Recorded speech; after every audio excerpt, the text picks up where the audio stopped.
Hello বন্ধুরা, সবাই কেমন আছো? আশা করি সবাই ভালো আছো। ওয়েলকাম টু তৃষা কুকিং ডায়েরিতে। তো চলো আজকে তোমাদের দিনটা শুরু করি। এরকম ঠাকুর ঘর আর আমার দিদা পুজো দিয়ে নিচ্ছিল। তো আমি তাদের জন্য জল খাবার করছিলাম, যেমন আমার দিদা খায় দুধ চা, দাদু খায় লাল চা। সেইটা জল খাবার করে নিজে খেয়ে আমি কোমর বেঁধে নেমে পড়লাম রান্না করতে। তো রান্না করতে করতে দেখি এত বৃষ্টি পড়ছে, এত সুন্দর ওয়েদার। এই কদিন 3-4 দিন না এত সুন্দর বৃষ্টি হচ্ছে না, কি বলবো। মানে বৃষ্টিতে না মনে হচ্ছে খিচুড়ি করি, একটু বেগুন ভাজা করি, খেতে মন করছে কিন্তু হয়ে উঠতে পারছি না। একদিন কিন্তু ঠিক করব, সেটা তোমাদের কিন্তু শেয়ার করবো। আর এখানে দেখতে পাচ্ছ এখানে কে কে আছে, কমেন্টে কিন্তু বললো এটা কোনটা তোমাদের দাদা ভাই আর কোনটা আমার ভাই।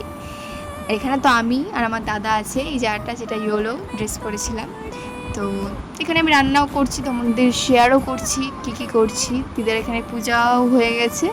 তো তোমরা অনেকে দেখো না যে কেটে কুটে মানে ধুয়ে এসো আমি রান্নাটা করি, কিন্তু কখনো দেখাইনি বা কখনো বলিনি যে আমাকে কেটে কে দেয়। কেটে কিন্তু আমাকে দিদাই দেয়, শুধু আমি রান্নাটা করিয়ে ধুয়ে বেছে নিই। আর কাপড় ছিল সেগুলো ওয়াশিং মেশিনেও দিয়ে নিচ্ছি। আর কমেন্টে এসে বলে যাও তো আমি আজকে কী কী রান্না করলাম। তো বাই।